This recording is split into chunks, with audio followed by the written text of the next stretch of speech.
Friends, welcome my YouTube channel. मैं संपत सिंह आज आपके लिए लेके आया हूँ एक नशीला पदार्थ, और वो कौन है? गुटखा। तो ये नाम काफी प्रचलित है, इसका काफी प्रचार प्रसार होता है। तो आप सभी जानते हो गुटखा क्या होता है। तो हम देखेंगे कि जो टॉक्सिक सब्सटेंस गुटखा है उसको चबाने से या उसको खाने से क्या हानियां होती है, कौन सा रोग होता है, कौन कौन से नुकसान आपको झेलने पड़ सकते हैं, और इससे जुड़ा हुआ एक रोग है उसके बारे में भी हम चर्चा करेंगे। और ये गुटखा किस प्रकार के मिश्रण से तैयार होता है और क्या इसके चबाने से नुकसान है, तो उन सभी बातों की हम विस्तार से चर्चा करेंगे। तो चलो शुरू करते हैं। नशीला पदार्थ गुटखा यानी टॉक्सिक सब्सटेंस गुटखा। तो पहली बात आती है गुटखा तैयार कैसे किया जाता है, उसको क्या क्या मतलब वो इंग्रेडिएंट्स चाहिए, क्या की सामग्री चाहिए। तो पहला हमको क्या चाहिए? चूना, सुपारी के टुकड़े,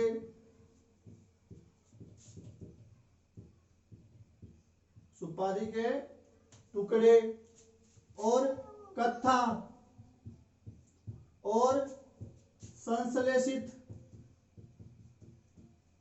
खुशबू और धातु के वर्क और तंबाकू। तो ये हमको कुछ सामग्री चाहिए। क्या क्या? चूना चाहिए, सुपारी के कुछ टुकड़े चाहिए, कत्था चाहिए और खुशबू के लिए कुछ संश्लेषित आर्टिफिशियल खुशबू चाहिए और धातु के वर्क चाहिए और तंबाकू चाहिए कुछ मात्रा में। तो इन सभी का जो मिश्रण है उसी को आप क्या कहते हो? गुटखा कहते हो। इन सभी के मिश्रण से तो इसमें कोई भी सामग्री काम की नहीं है, सारी की सारी जो सामग्री है शरीर को नुकसान पहुंचाने वाली होती है।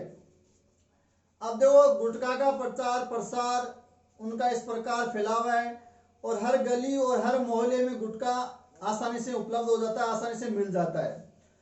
तो सभी छोटे से लेकर बड़ा, बूढ़े, महिलाएं, छोटे बच्चे सभी इसका इस्तेमाल कर रहे हैं, इसके चंगुल में फंसे हुए हैं और इसको खा कर अपना स्वास्थ्य बिगाड़ रहे हैं और असामयिक मृत्यु का कारण बन रहे हैं।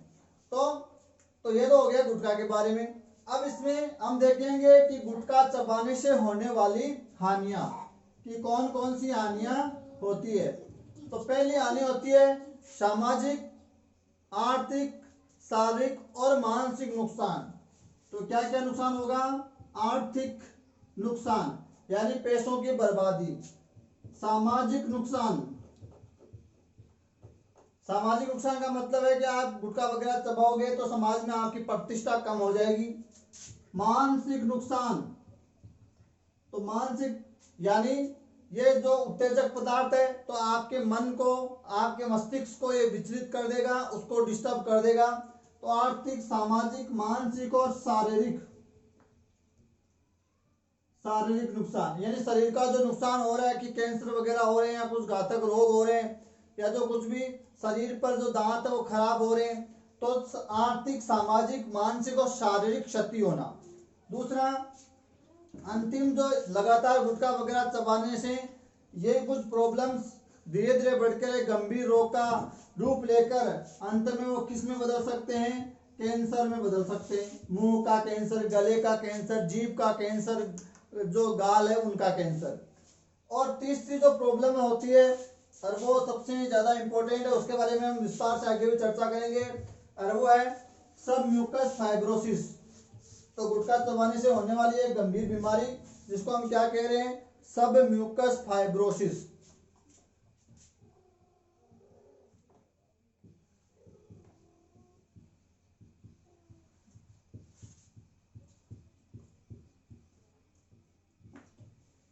सब म्यूकस फाइब्रोसिस। तो ये क्या है? गुटखा चबाने से, गुटखा, सुपारी, पान या कोई भी कठोर कोई सब्सटेंस, और वो लगातार चबाते रहते हैं कुछ व्यक्ति, तंबाकू वगैरह, गुटखा, पान, खैनी, जो भी मसाले हैं वो उनको चबाने से क्या होता है कि जबड़े की जो मांसपेशियां वो कठोर हो जाती है, जिससे क्या है कि जबड़ा या हमारा मुंह है वो पूरी तरह से खुल नहीं पाता जितना खुलना चाहिए। नॉर्मली हमारे मुंह में से चारों उंगलियां अंदर जा सकती है, लेकिन इस रोग में क्या होता है कि दो उंगलियां प्रॉपरली अंदर नहीं जाती है।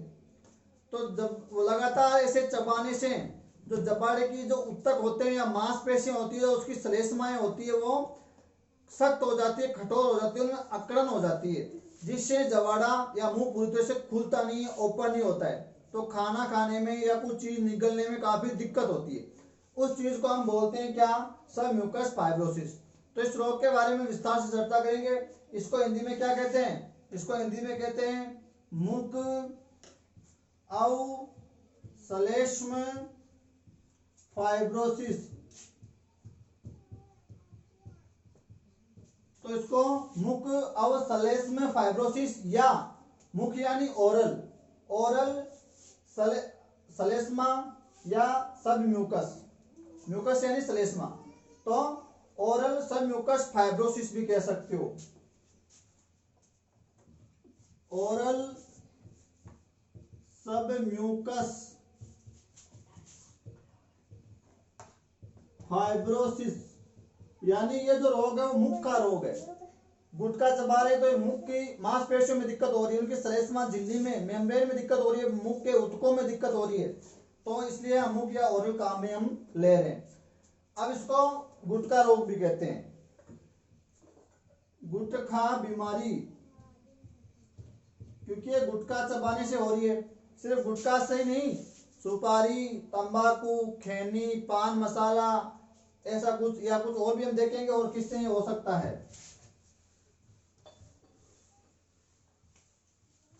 अब रोग का कारण क्या है? तो रोग का कारण एक बात हम कर चुके हैं, क्या? पान, तंबाकू, गुटखा, खैनी आदि को चबाने से लगातार मुंह को चलाना पड़ता है, जिससे मुंह की जो मांसपेशियां या जो ऊतक या श्लेष्मा जो झिल्ली होती है, जो मेम्ब्रेन होती है, सबम्यूकस जो मेम्ब्रेन होती है, वो कठोर हो जाती है, हार्ड होती है, एकदम फाइब्रिक हो जाती है, जिससे मुंह का जबड़ा पूरा खुल नहीं पाता है। तो पहला कारण तो हो गया ये। इसके अलावा भी कुछ कारण हो सकते हैं सबम्यूकस फाइब्रोसिस होने के, जैसे ज्यादा गर्म भोजन खाना। ज्यादा गर्म भोजन खाओगे तो जो अंदर के जो ऊतक है या जो झिल्ली है उसको दिक्कत होगी, या ज्यादा मिर्च और मसालेदार सामग्री खाने से भी सबम्यूकस फाइब्रोसिस हो सकता है, या कुछ मिनरल्स और विटामिन की कमी से भी सबम्यूकस फाइब्रोसिस होता है, लेकिन वो सब माइनर बातें हैं।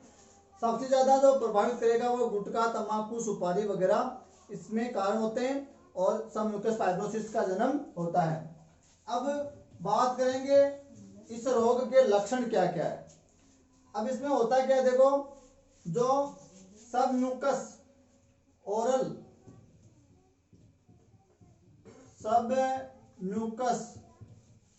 सबम्यूकस यानी ओरल सबम्यूकस का मतलब क्या है कि जो श्लेष्मा या जो म्यूकस मेम्ब्रेन या श्लेष्मा झिल्ली, या क्या लिख सकते हो, म्यूकस मेम्ब्रेन के नीचे ऊतकों की जो परत होती है उनका लचीलापन कम हो जाता है। ओरल सबम्यूकस यानी श्लेष्मा झिल्ली यानी आपका सबम्यूकस जो फाइब्रोसिस है, रोग जो है सबम्यूकस फाइब्रोसिस में क्या होता है, ओरल सबम्यूकस यानी श्लेष्मा झिल्ली यानी सबम्यूकस जो श्लेष्मा यानी सबम्यूकस, म्यूकस यानी श्लेष्मा और झिल्ली यानी मेम्ब्रेन, उनके नीचे ऊतकों की एक परत होती है, उनका लचीलापन क्या होता है, कम हो जाता है, तो ये रोग पैदा हो सकता है। यानी आप ऐसा कह सकते हो कि जो श्लेष्मा झिल्ली है, सबम्यूकस जो मेम्ब्रेन है, उनके नीचे के जो ऊतक होते हैं वो नॉर्मली मुलायम होते हैं, लेकिन लगातार इन चीजों को चबाने से, खाने से क्या होता है, वो जो मेम्ब्रेन होती है या जो ऊतकों की जो परत होती है, जो मांसपेशियां होती है, वो क्या हो जाती है, सख्त हो जाती है, कठोर हो जाती है और एकदम फैब्रिक हो जाती है, जिससे मुंह खोलने में दिक्कत होती है, और उसी स्थिति को हम क्या कहते हैं, सबम्यूकस फाइब्रोसिस कहते हैं। अब बात करेंगे इनके लक्षणों की। रोग का लक्षण क्या है?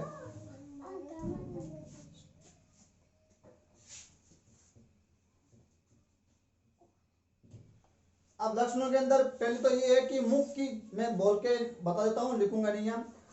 मुख की जो श्लेष्मा झिल्ली है या जो सबम्यूकस जो मेम्ब्रेन है वो क्या हो जाती है, सख्त हो जाती है, उसका लचीलापन क्या हो जाता है, कम हो जाता है। और लचीलापन कम होने से जो जबड़े वो पूरी तरह से खुल नहीं पाते, मुख पूरी तरह से खुल नहीं पाता है।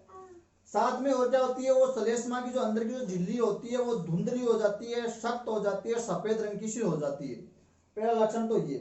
दूसरा लक्षण, इस रोग में जो रोगी होता है वो अपना मुख पूरी तरह से नहीं खोल पाता है, जबाड़े को ऐसे वो ज्यादा फैला नहीं सकता है, तो मुख पूरी तरह से खुलने में असमर्थ हो जाता है और व्यक्ति पूरी तरह से जीभ को भी बाहर नहीं निकाल पाता है, जीभ को अच्छी तरह से वो मोड़ नहीं सकता है। तो ये हो गया दूसरा लक्षण। तीसरे लक्षण की बात करूं तो रोगी का मुख है वो सूखा रहता है, क्योंकि लार इसमें कम बनना शुरू हो जाती है, तो व्यक्ति का मुंह सूखा रहता है। चौथी में बात करूं तो यहाँ क्या होता है कि जब ये रोग हो जाता है तो व्यक्ति को स्वाद का ज्ञान नहीं चलता है, स्वाद का वो अच्छे से पता नहीं लगा पाता है, उसको भोजन है वो फीका फीका सा लगता है। नेक्स्ट में लक्षण की बात करूं तो यहाँ क्या है, व्यक्ति के कान में दर्द हो सकता है और ज्यादा गंभीर स्थिति में होने से आदमी बहरापन यानी वो बहरा भी हो सकता है। नेक्स्ट में बात करूं तो आदमी या रोगी जो इसमें होता है पेशेंट, उसको क्या लगता है, उसको ऐसा लगता है कि मैं नाक से बोल रहा हूँ, यानी ऐसे लगता है कि मैं नाक से बोल रहा हूँ, तो नाक से ऐसे आवाजें से आने लग जाती है इस रोग के अंदर। नेक्स्ट लक्षण की मैं बात करूं तो जो होंठ होते हैं वो मोटे और सख्त हो जाते हैं, जीभ बाहर नहीं आ पाती है, वो मुड़ नहीं पाती है, होंठ सख्त हो गए हैं, जबड़ा खुल नहीं पा रहा है, बहरापन की स्थिति हो सकती है, कान में दर्द हो सकता है और रोगी को ऐसा लगेगा कि मैं नाक से बोल रहा हूँ, स्वाद का प्रॉपरली ज्ञान नहीं हो पा रहा है और जो गाल है वो भी इससे इफेक्टेड हो सकते हैं। और ये स्थितियां जब काफी गंभीर हो जाती है तो ये स्थिति मुख का कैंसर में कन्वर्ट हो जाती है, जो आपको पता है काफी गंभीर स्थिति होती है। तो ये सब धीरे धीरे गंभीर रूप ले लेते हैं। साथ में और क्या लक्षण हो सकते हैं इसके अंदर आदमी निगलने में दिक्कत होती है, क्योंकि मुंह ज्यादा खुल नहीं पा रहा है, चिड़िया जितना मुंह खुल रहा है तो वो कोई चीज अच्छे से निगल नहीं पाएगा, अच्छे से वो बोल नहीं पाएगा और लगातार मुंह में क्या रहेगी, जलन रहेगा और दर्द रहेगा। साथ में जैसे ही वो कुछ गरम या थोड़ी सी भी मसालेदार सामग्री खाएगा तो मुंह में जलन होने लग जाएगी, दर्द होने लग जाएगा। और साथ में हर समय उसके मुंह में क्या बने रहेंगे, छाले बने रहेंगे, क्योंकि अंदर की जो श्लेष्मा झिल्ली है वो काफी इससे प्रभावित हो रहे हैं, गाल प्रभावित हो रहे हैं, तो बार बार छाले होते हैं और व्हाइट रंग के अंदर घेरे से बन जाते हैं। तो ये कुछ लक्षणों के आधार पर आप इसको पहचान सकते हो। अलावा जो नरम तालु होते हैं, हमारे मुंह के अंदर ऊपर नरम तालु की प्लेट होती है, वो सही तरीके से हिल नहीं पाती है, तो ये कुछ लक्षण होते हैं, उनके आधार पर हम इस रोग को आसानी से पहचान सकते हैं। अब इसमें इसका इलाज क्या है, इसका प्रबंधन क्या है, इसकी रोकथाम क्या है, तो हम कुछ क्रियाएं या कुछ डॉक्टर क्रियाएं करता है जिसके आधार पर इसको रोका जा सकता है। एक तो इसमें क्या है कि बीटा कैरोटीन की गोली दी जाती है जो इसमें कारगर साबित होती है, आदमी का मुंह वगैरह सही खुलने लग जाता है। साथ में लगातार मुंह को खींचने का अभ्यास किया जाता है जिससे मुंह अपनी प्रॉपर स्थिति में वापस आ सके।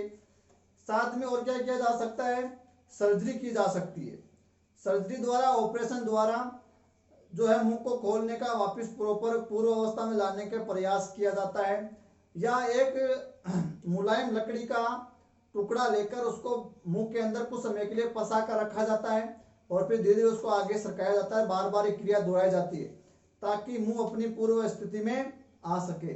या जो गाल के जो उत्तक वगैरह हैं जो सख्त हो गए हैं, फाइब्रिक हो गए, उनको हटाकर नए उत्तक या उनको हटाकर या कुछ ट्रांसफर करके जो है स्थिति को काबू में लाया जा सकता है। और एक सबसे इंपॉर्टेंट जो बात है वो तो यही है कि जो हमारी हानिकारक आदतें हैं वो हमको छोड़नी पड़ेगी।